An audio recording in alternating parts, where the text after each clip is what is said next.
Hello and welcome to the part 2 of the tutorial on how to edit Halloween party flyer. My name is Maria and I'm the author, and I'll be leading you through this tutorial. This tutorial is geared towards editing the files, not how the file was made. So before we start, let us open the Illustrator file. I'm working with Adobe Illustrator CS5. For the purposes of this tutorial, this is the minimum version in which you can open this file and edit it. I'm using this kind of imaginary space where you open a file and there's nothing there, in order for us to go through certain steps to open all the different tools and panels that we will be needing for the purposes of this tutorial and for editing this file. There are two different ways on opening the file. One is you can go through File, Open, but what I usually do, I just find the file in the folder and I just drag it in. So this is probably how the file will look like. As you can see, this is like this white semi-transparent surface where you can see all the explanations, where is the actual cutout design, where artwork edge should extend to when it comes to bleeds. You can see all that. Here's a little bit of legend so you can get familiarized with different elements. Now let us open up the file. Now let's open all the panels we'll be needing for the purposes of this exercise. First of all, let's go to Windows. Find the layers and open up the layers panel. Or you can just simply press F7 on your keyboard and it will open up. As you can see, the first top layer is this marks and info layer with all the information, technical information about the flyer. You can turn it off. It's preferred to turn it off so we can work on the flyer itself, but if you leave it on, don't worry about it. It was set up as in a way that it will not print in your final design. So when you're printing this from Illustrator, this layer will not be printed out, so you don't have to worry about that. We have the guides layer, and finally then we have design and all the different layers within that design. As you can see, all the layers are named, so you know what you're working with. If this is a little bit too small for you, you can go here. Let me just pull this so you can see it. Click on this arrow here. Here are panel options, and you can make them larger, or you can even make your own pixel size, so you can see what's in these layers before you start working on them.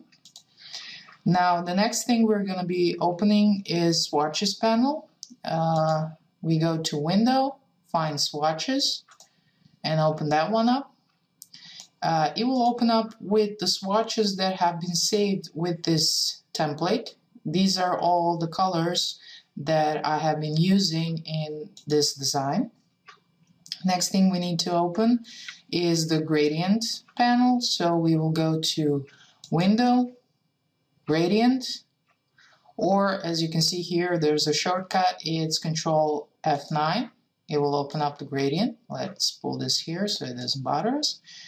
The next important thing is to open Transparency panel, because there's this little part of shadows below the pumpkins, and they are actually transparent. So in order to edit that, we go to Window, Transparency, or we can click Shift Control F10. Okay. Finally, let's open up the Characters panel. We go to Window, Type, Character, and we'll open up, the character, the paragraph, open type, all the necessities. Now I'm just gonna make this a little bit smaller, and I'm gonna be opening these when we are actually working on them, so we get a little bit of room. Okay, So that's it when it comes to opening the files.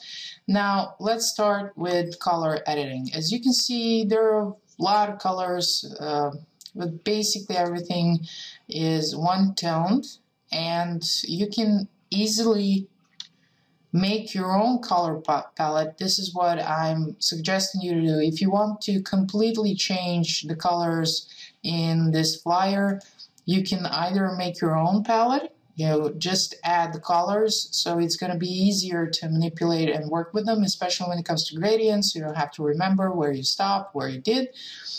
In order to make your own color, you can go to this panel, double click on the fill tool, and now there are two ways of making the color. You can either just go through this panel and select the color manually, or you can just, if you have a preferred color type you would like to use, you can just use it like this. You can just type in CMYK color numbers, because we are working in CMYK space, and now you can just drag that to your swatches panel and it will remember it. Second way of making your color is you select whatever color here, go on this little arrow, let me just pull it down a little bit so you can see, and you have the ability to make the new swatch.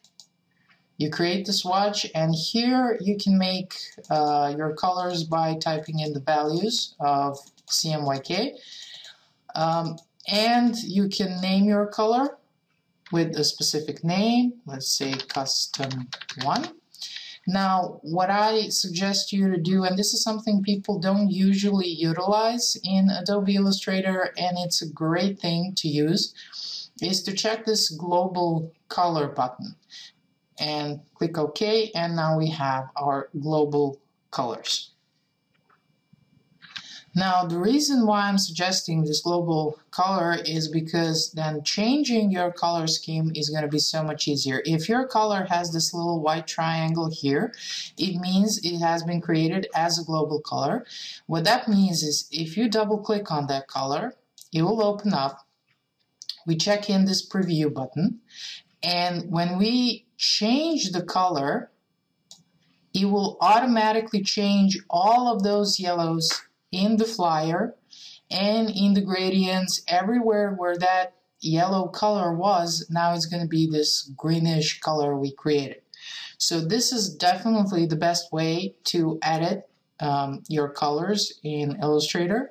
It's quite simple, and you can do it in literally minutes. In other ways, you would probably have to go through a different process where you would select the color, and then you either click on the color you have already decided on using instead of this yellow, or you will have to then select all the other yellow colors, and that can be a little bit confusing, especially in a design that really is not a very simple design. It has a lot of elements, outlines, crests, shadows, highlighting, etc. The other way of simply changing a color in all of your fills is you select this color, you select the color you want to change, go to select, same, fill color, and it would select all of those yellows. As you can see, this is a gradient and it's the only one. So basically then you would have to go and change those gradient colors. Now gradient colors are made up from these global colors. So once again, if you change the global color, it will change all through the design and all through the gradients. So changing the colors in Illustrator, preferably you should go with the route of global colors. Train yourself to actually, when you're creating designs, create with global colors, because then any type of editing and changing will be a simple thing to do. Okay, so we've gone through color changes. I'm not gonna change drastically this color scheme, because then this tutorial would probably last for like a couple of hours.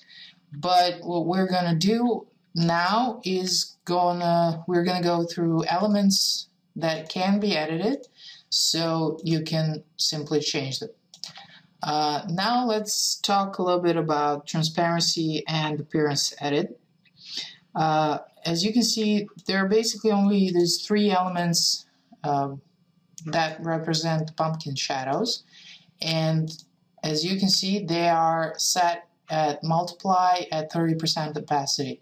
If you want that opacity a little bit stronger, all you have to do is change the opacity, and you can see it changes here. You can change the blending mode. Let's say color burn, doesn't do anything with it. Difference, not recommended, but basically you get the idea. You select the element with the transparency, go to the transparency panel, and here you can actually see what the color of it is. You can see what the blending mode and the opacity is, so you can change it. You can change all three elements simultaneously.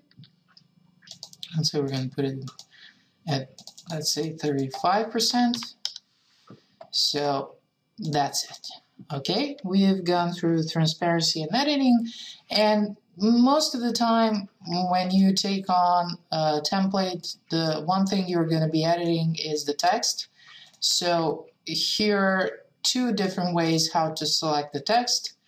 You can either select the text, double click on it, and then you just simply type in, or here you have the text type tool. You select the type tool, and then when you hover over the text, you will see this little line here that tells you, okay, this is the text and this is the part that can be edited. So let us edit this trick or treat and just add meat.